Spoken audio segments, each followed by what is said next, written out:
Good morning, everybody. It is Thursday, September 8th, 2022.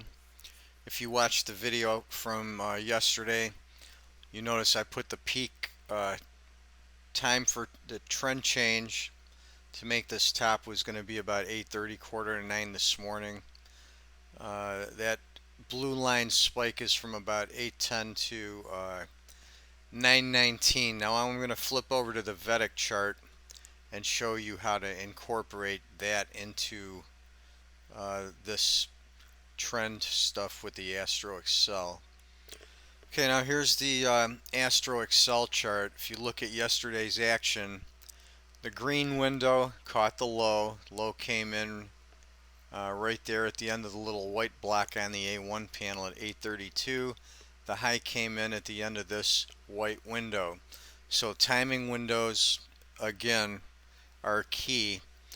Now the key point for this morning here, notice how we've gone into this big green window on the A3 panel, which takes us into early tomorrow morning. But we've got these two white windows, the white window on the A2 and the white window on the B1 panel. And then there's a little green and white window here on the A1 panel. Now that overlap is the most likely place that a potential high would come in this morning. And you can see that little area is from uh, starting at 824 to about 857. That's right in that area of that blue line, green line peak on the Astro Excel chart. So this is an important potential timer for today. So not, you know, you never say this is exactly that this is what's going to happen, but this is the likely outcome for that. Notice how in the green window we made a minor low right here, right as we went into these three windows with the bright green window on the A1 panel and this green window here on A2 as we started the larger A3 window. So we got that low on the overlap.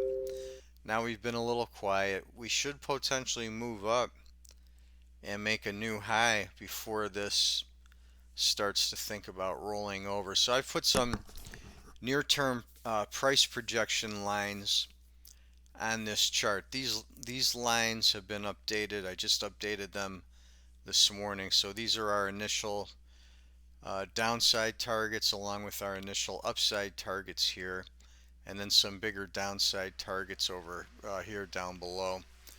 So we'll watch this and see how this plays out, but that's where we've got things pointed right now, and this is just to give you an example of how to overlap the two trend charts together and how to look for these areas where you're going to potentially get these tops and bottoms.